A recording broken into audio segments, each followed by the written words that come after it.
Assalamualaikum warahmatullahi wabarakatuh. Saya Nadia. Ini adalah video ketiga saya untuk menjelaskan kepada teman-teman semua apa sih yang saya pernah dapatkan anugerah-anugerah dari Allah Subhanahu wa taala. Nah, untuk itu nggak panjang kali lebar lagi, saya di sini mau menjelaskan mengenai apa sih yang saya lakukan ketika saya menjalani. Ini banyak banget pertanyaan yang menuju ke WA saya. Jadi apa sih yang saya contoh-contoh apa sih latihannya untuk saya menjalani 18 ilmu kandang yang disarankan sama Pak Haji Dwi Susanto, pemimpin dari Rumah Doa Anak Yatim. Nah, 18 itu saya draft di sini. Seperti yang mungkin teman-teman sudah tahu tuh, saya selingker-lingkerin begitu tuh. Jadi ini adalah merupakan checklist saya, di mana saya juga harus tahu apa sih di diri saya sebenarnya di 18 itu kira-kira apa yang benar-benar priority pertama kali dulu harus dijalanin, dan apa sampai dengan kedepannya harus semua clear, harus dijalanin untuk tidak dilakukan. Nah, dari 18 itu kan ada gundah, gelisah, murung, sedih, ngeluh, terus jengkelan, kepancing jengkel, udah gitu mancing jengkel, bawel, cerewet, cemberut, mikir, komen, cemburu, dendam, ketus, jutek, dan suntuk mukanya. Nah, untuk itu saya membagi beberapa klaster-klaster atau beberapa kelompok-kelompok, di mana kelompok-kelompok ini harus bisa saya pisahkan. Ini memang kayaknya kok gini amat ya, tapi emang ini penting banget. Ini adalah pondasi untuk kita menuju ke sana. Kita ya udah sampai dengan bersedekah, udah kita juga sholat 5 waktu dibenerin, ya pokoknya macam-macam. Tapi kalau kita nggak bisa membenahi diri kita dari 18 ini, percuma. Jadi Bapak Ibu, teman-teman semua, saya himbau untuk bisa selalu menggunakan checklist. Kiranya kita itu sudah terlepas nggak? Nggak mungkin, Mbak. Bisa. Orang saya juga nih pelan-pelan harus, bukan pelan-pelan, saya harus bisa. Saya nggak pernah mau untuk lagi menggunakan pelan-pelan karena mengandung ketidakpastian. Jadi saya harus tetap dengan keyakinan saya bisa. Jadi saya juga maaf nih, saya juga udah nggak lagi, maksudnya tuh kan saya banyak modus ya. Kalau misalnya dulu tuh bilang ya insya Allah saya datang, insya Allah itu ternyata di diri saya itu belum merasuk, karena insya Allah tuh saya selalu pakai untuk modus keraguan-raguan gitu. Jadi saya sekarang lebih kepada Allah pasti kasih kepada saya, pasti diizinin kalau saya juga menjalankan hal yang memang Allah suka. Nah, jadi ya teman-teman, Bapak Ibu semua, jangan pernah berhenti untuk mencari tahu apa yang Allah suka. Makanya kita juga mencharge ilmu kita, ilmu agama, dan juga apa yang memang harus kita jalanin sebagai umat muslim dan umat beragama. Itu kalau saya perginya ke Kampung Embe, karena di Kampung Embe itu banyak banget pencerahan-pencerahan yang bisa kita adopsi di kehidupan kita sehari-hari. Nah, nggak panjang kali lebar lagi. Kemarin ada yang beberapa teman-teman yang WA saya dan juga bilang, gimana sih Mbak, saya harus kayak gini nih, saya apa sih prakteknya? Nah, sekarang saya membuat beberapa kelompok-kelompok, di mana kelompok-kelompok itu adalah kelompok pertama, gundah, gelisah, murung, sedih. Nah, itu biasanya jadi satu, di mana kita gundah, di mana kita gelisah, di mana kita akhirnya jadi murung, akhirnya jadi sedih. Nah, itu tuh biasanya tuh satu kelompok itu tuh udah terangkai jadi satu. Nah, jadi gini, kalau saya mendapati hal ini pasti saya dapetin. Nggak mungkin Mbak mau ngomong aja. Iya, bukan, saya mah pelaku ya, pelaku. Saya itu melakukan, itu bukan berarti saya tidak cuman ngomong doang, tapi saya melakukan. Jadi dari 4 dulu ini, gundah, gelisah, sedih, dan murung, itu saya latihannya dengan naruh dulu nih pikiran saya terhadap apa yang memang sudah dijalankan, sudah dihadapi. Saya taruh dulu nih, misalnya pinjol, atau misalnya permasalahan jodoh. Saya kan masalahnya nggak cuma satu, bukan masalah ya, anugerahnya nggak cuma satu. Jadi nggak cuma kartu kredit, nggak cuma pinjol, ada jodoh juga. Terus juga saya juga kepengen ganti mobil, saat itu juga ada. Saya dapat gratis dari gratis naik haji juga. Iya, gitu. Jadi ini nanti ya, nanti kita cerita lagi. Kalau ini kan saya memfokuskan diri dulu untuk memberi informasi kepada teman-teman bagaimana sih latihannya. Nah, latihan untuk gundah gelisah, sedih dan murung itu saya taruh dulu. Lalu saya harus konsentrasi kepada pencarian apa yang Allah suka. Jadi memantaskan diri itu adalah penting untuk kita latihan ya. Sholat dibenerin, itu kan udah sibuk tuh. Sholat, benerin sholat, dikit-dikit sholat ini, dikit-dikit sholat itu, dikit-dikit baca ini, dikit-dikit baca itu. Terus cari-cari jadi istri solehah gimana, jadi manusia solehah gimana, jadi sesama manusia itu harusnya seperti apa tuh gimana. Dan itu yang saya sibukkan untuk saya mengkamuflase diri saya biar lepas dari yang namanya gundah, gelisah, sedih, dan murung. Nah, jadi sampai gelibet. Jadi makanya teman-teman, Bapak Ibu semua konsentrasi, fokus, taruh dulu ya, ini masalah taruh dulu, anugerahnya ini ditaruh dulu nih. Habis itu kita konsentrasi terhadap pencarian Allah tuh sukanya apa. Nah, kalau udah kayak gitu pasti sibuk untuk cari tahu, sibuk untuk meraktekin sholat ini, sholat itu, meraktekin mana yang benar, jadi akhirnya kita kayak pembelajaran diri. Dan itu ya, kalau udah ada telepon nyala, diemin aja, pokoknya kita konsentrasi untuk ke Allahnya. Nah, itu yang saya lakukan. Yang klaster berikutnya atau kelompok berikutnya, saya muka suntuk, jutek, cemberut. Nah, ini latihannya adalah saya pribadi saat itu dan sampai dengan sekarang. Bangun tidur melek sebelum subuh, itu kan kita sudah bangun tidur tuh. Nah, kita itu pas melek mata jedet, kita senyum. Seperti yang Pak Haji Dwi selalu ungkapkan dan katakan, senyum 41 kali. Bau nggak sama suami, kan suami saya LDR ya, di luar kota, jadinya saya senyumnya sama tembok. Nah, atau senyumnya sama kaca saya buka, saya senyum gitu. Dihitunglah setiap satu kali senyum 20 detik. Kebayangkan ini yang namanya urat-urat, jadinya nih kayak gini nih. Kita nggak perlu harus pakai krim lagi. Jadi ini juga bisa bikin urat-urat kita jadi nggak usah tarik-tarik benang dan lain-lain, itu nggak usah. Nah, itu dilakukan setiap sebelum saya nginjek bumi untuk saya melakukan sholat tahajud dan lain-lain. Nah, dari situ 41 kali selama 20 detik satu kalinya. Nah, nggak berhenti cuma di situ aja, tapi saya kalau keluar berkegiatan di luar, minimal itu 10 orang yang harus saya senyumin. Kayak orang gila, Mbak. Loh, kan kita punya temen. Jadi kalau misalnya temen itu ada senyum tuh kan ada yang tulus, ada yang enggak ya. Jadi kalau tulus tuh dia biasanya tuh sampai gitu. Kalau enggak tuh cuma jelek juga kan. Jadi kita yang tulus aja, sambil kita untuk latihan biar nggak pakai krim malam ya.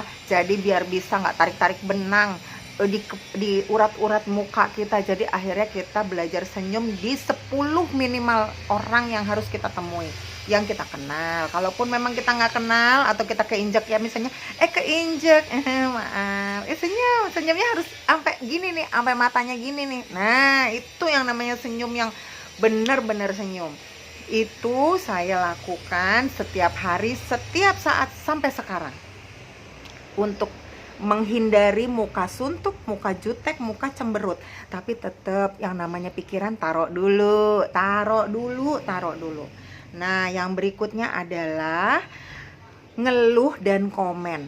Saya latihannya udah tidak lagi masukin status apapun yang mengandung self reminder, apapun lah itu. Saya nggak mau. Jadi untuk status-status saya di media sosial isinya cuman happy-happy, ketawa-ketawa, dan semua diganti. Nggak ada lagi status-status yang self reminder saya orang itu harus begini, harus begini. Nggak ada. Itu cukup di dalam batin saya, nggak usah dilihat-liatin di orang. Nah, karena apa? Karena status-status itu juga memicu untuk kita akhirnya jadi komen, jadi ngeluh-ngeluh lagi. Makanya mendingan gak usah pakai status-status di media sosial yang isinya self reminder kayak begitu. Kalau saya kemarin latihannya, saya hanya memberikan status foto-foto happy. Jadi ketawa-ketawa, foto happy apapun lah, pokoknya ketawa-ketawa sampai dengan orang itu melihat saya itu fine-fine aja. Jadi orang tuh ngelihat saya tuh happy-happy aja, karena persepsi orang itu adalah doa. Orang tuh punya persepsi kepada kita itu mengandung doa. Jadi hati-hatilah untuk pasang status di segala media sosial. Itu untuk yang ngeluh sama komen. Jadi kita itu sudah terlatih untuk tidak lagi mengeluh dan tidak lagi komen-komen apa yang nggak penting. Udah deh, misalnya kayak orang itu kerudungnya nggak sama banget sih sama baju atasannya. Nah kayak gitu-gitu tuh itu udah nggak lagi tuh kalau kita nggak sering pasang-pasang status yang unhappy. Jadi harus happy selalu, dan kita nggak usah ngurusin orang, ya kan kita lagi ngurusin diri kita sendiri, makanya biarin aja, oke? Dan orang lain, saudara kita, misalnya tetangga dan mungkin orang-orang terdekat ngomong ini ngomong itu, taruh dulu, biarin, bodo amat gitu. Jadi itu yang saya lakukan, bodo amat, yang penting gue happy, gue harus happy karena ada sesuatu hal yang memang harus dirubah dalam diri saya gitu. Nah yang berikutnya untuk ketus. Nah, ketus ini saya pakai melatih untuk berintonasi yang baik. Nah, intonasinya maksudnya gini, saya kan dulu sekolahnya di ilmu komunikasi. Ternyata kalau memang Bapak Ibu mau tahu, intonasi itu menentukan, ada bubur ayam tuh. Oke. Intonasi itu menentukan persepsi. Jadi kalau misalnya kita bilang, "Di mana kamu?" Di mana kamu? Beda. Jadi makanya yang kayak gitu-gitu itu saya rubah semuanya. Saya rubah intonasi saya ke anak saya rubah intonasi saya ke suami saya. "Halo suami gantengku, bagaimana imam terbaikku?" Nah kayak gitu. Kata-kata yang baik-baik itulah mengandung doa. Jadi hati-hatilah untuk pergunakan kata-kata kita walaupun ada di batin kita juga. Nah itu yang saya lakukan untuk merubah ketus saya dengan latihan merubah intonasi saya untuk bicara sama orang lain. Nah, dari situ ada lagi yang berikutnya, ada kelompok berikutnya adalah kelompok dendam. Saya latihannya untuk dendam yang satu ini, saya setiap berdoa, setiap saya sholat, saya selalu mendoakan musuh-musuh saya bahagia. Musuh-musuh saya yang saya nggak suka itu, pasti nggak mungkin ya, kita manusia kan pasti ada orang yang nggak suka sama kita juga nggak suka sama dia, ya nggak? Nah caranya untuk kita nggak dendam, kita jangan sampai mendoakan mereka tidak bahagia, karena biasanya mereka mengusik kita karena mereka nggak bahagia. Kalau mereka sudah bahagia, pasti mereka tidak akan cuil-cuil kita lagi, ya nggak? Makanya kenapa saya himbau Bapak dan Ibu dan kakak-kakak dan teman-teman semua untuk kita mendoakan semua di muka bumi ini, walaupun mereka itu yang haters lah, yang netizen aneh-aneh lah, yang teman-teman kita, saudara kita bahagia, sentosa, aman, adil, makmur. Jadi mereka nggak ada ngusik-ngusik lagi ke kehidupan kita, nggak ada cuil-cuil lagi, nggak ada ribet-ribet lagi sama urusan kita. Nah itu yang saya latih selama saya berdoa. Walaupun saya berdoa di setiap sholat yang saya sudah cari tahu tadi, itu saya doanya saya selipkan, Allah bahagiakan mereka untuk selama-lamanya. Udah gitu aja.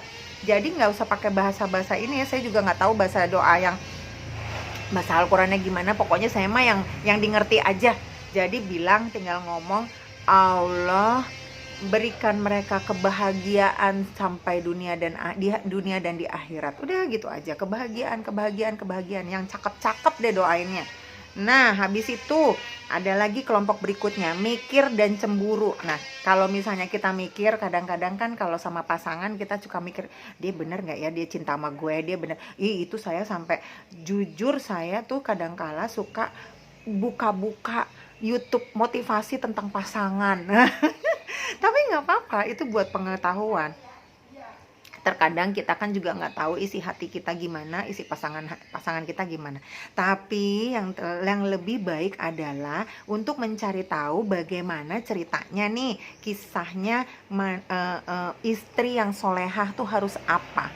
Nah, kalau untuk urusan apa tadi, mikir, memang kita harus benar-benar taruh pikiran itu, ya.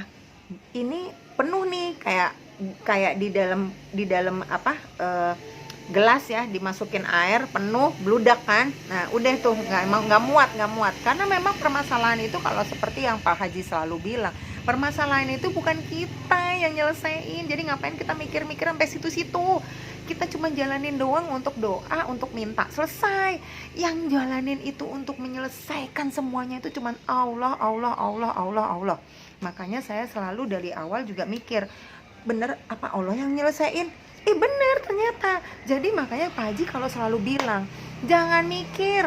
Itu maksudnya kita memang nggak bisa nyelesain itu, karena persoalan itu dari Allah, ya dia juga yang tahu persoalan itu diselesaikannya seperti apa. Nah, makanya Bapak Ibu, kakak-kakak, dan semua teman-teman semua, mikir itu ditaruh dulu. Gimana sih Mbak, orang dia nelpon mulu, jangan diangkat. Maaf ya, kalau yang profesinya sebagai penagih, aduh maaf banget. Ini yang saya lakukan, tidak mengangkat telepon yang nggak penting. Dah, ya. Jadi kita fokus ke situ. Jadi kita ini nggak penting. Udah, pokoknya ada jalan untuk menyelesaikan semua. Allah yang kasih tahu jalannya. Kita nggak tahu. Kalau misalnya dibilang jalannya nanti, kalau kata Pak Haji, tanpa bayar, mana mungkin tanpa bayar? Loh, buktinya saya juga kan tanpa bayar hitungannya. Lah, orang saya itu dipinjemin dari kantor, terus udah gitu gaji saya naik, terus ada sisanya buat saya kehidupan. Apa itu dibilang nggak tanpa bayar? Tanpa bayar kan? Orang saya juga nggak tahu jalan ceritanya begitu.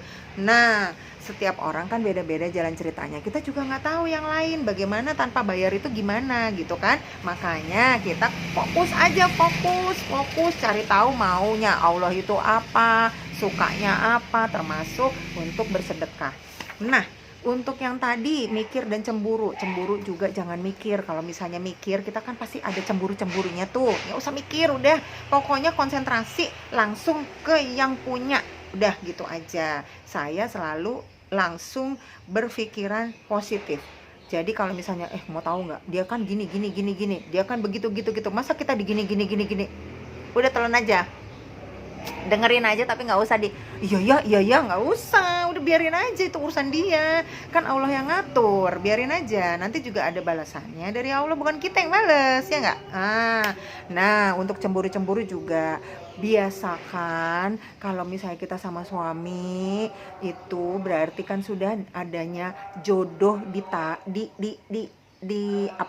ditakdirkan buat kita.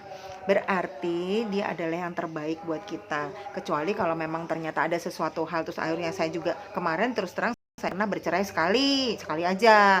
Habis itu saya mulai lagi. Itu juga saya bersedekah. Nanti kita urusannya untuk jodoh, ada sendiri ilmunya.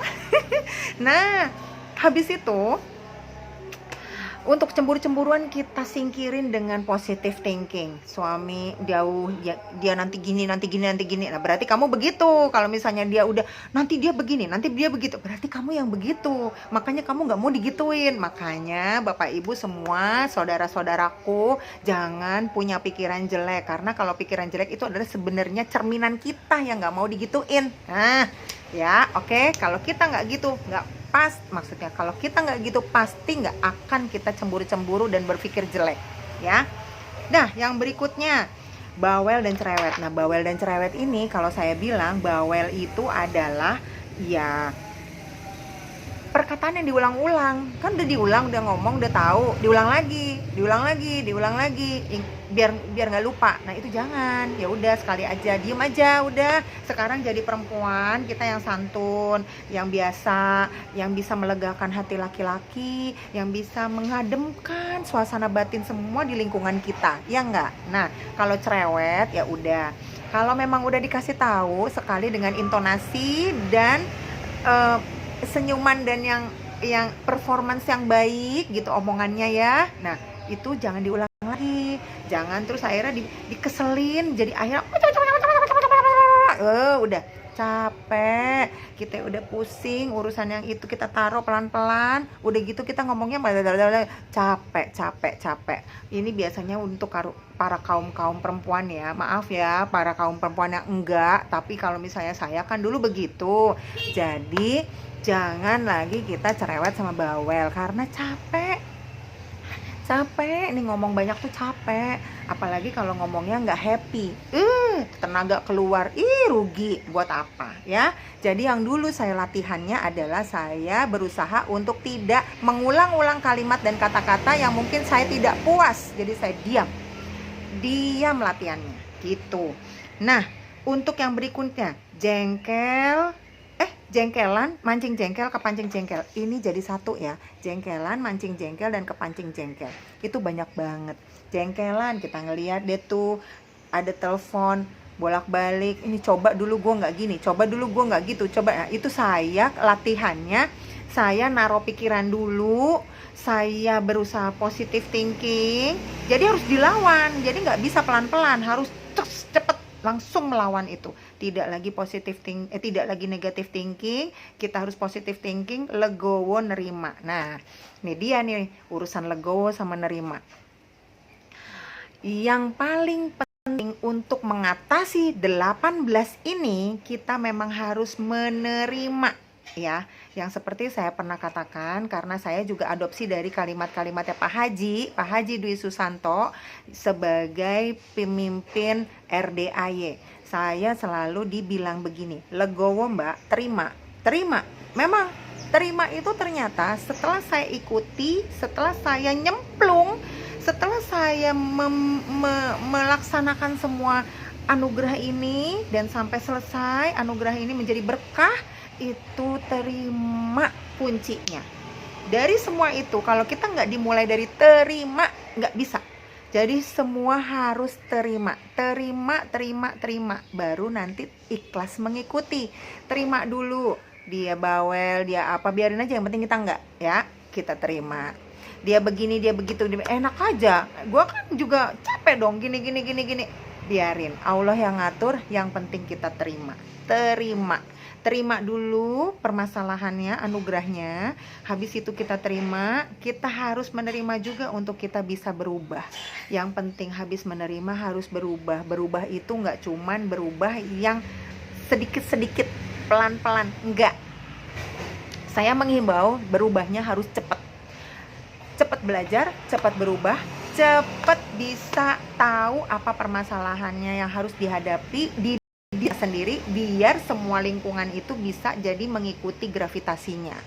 Seperti itu, jangan sampai dilewatkan semua apa yang sudah diajarkan sama Pak Haji Dwi Susanto sebagai pemimpin dari RDAY, karena itu penting banget buat berpikir kita secara baik, buat kita secara manusia ini menjadi yang lebih, bukan hanya yang menjadi lebih baik, tapi yang benar, manusia yang benar adanya. Dan jangan lupa selalu kembali ke Allah. Terima kasih. Wassalamualaikum warahmatullahi wabarakatuh.